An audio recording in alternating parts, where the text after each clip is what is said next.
bērns ir jādzirdina. Un patiesībā izklausās no vienas puses vienkārši, bet no otras puses, ja kādam jau nācies to darīt, tas galīgi nav vienkārši. Tad šiem mazajiem ķipariem ir jāmēģina izdzirdīt 1,5 litrs. Nu, tad tas prasa ļoti lielu fantāziju un ļoti lielu piepūli. Ja? Tad droši vien tad mājās ir 5 dažādu veidu sporta pudelītes un šprices, no kurām dzert un karotītes. Un būtībā tā visu dienu, visa ģimene skraida riņķī bērnam un mēģina iemānīt pēc iespējas vairāk šķidrumu. Un labā ziņa ir tā, ka pārdzirdināt nevar. Ja? Tātad pa daudz iedot šķidrumu, nu, tas nav iespējams, jo vairāk, jo labāk.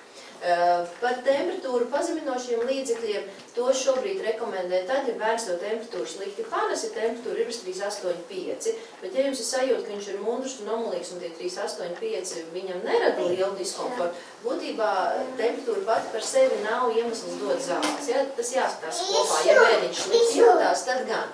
Un, protams, mierīgs režīms. Nu, ko bērnam nozīmē mierīgs režīms? Kad, nu, bez lielām fiziskām aktivitātēm, bez tur aktīvas skraidīšanas, lēkāšanas, bet, protams, tas nenozīmē, ka viņi guļ gultā un neko citu nedara. Ja? Tātad saprāta robežās miera režīms, bet, protams, tā, lai tas ir gan komfortabli, gan mammai, gan bērnam.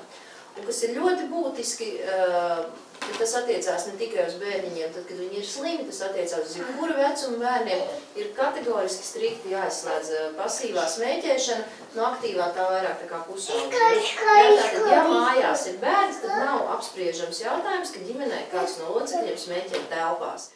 Mums vēl patur prātā, ka 3-4 stundas izelpāja šīs pašas skaitīgās vielas, kas cigarešu dūmos. Būtībā, ja mamma tikko ir uzsmēķējusi, viņa nāk atpakaļ un uzreiz ņem bērnu uz rokām, tad tā pati pasīvā smēķēšana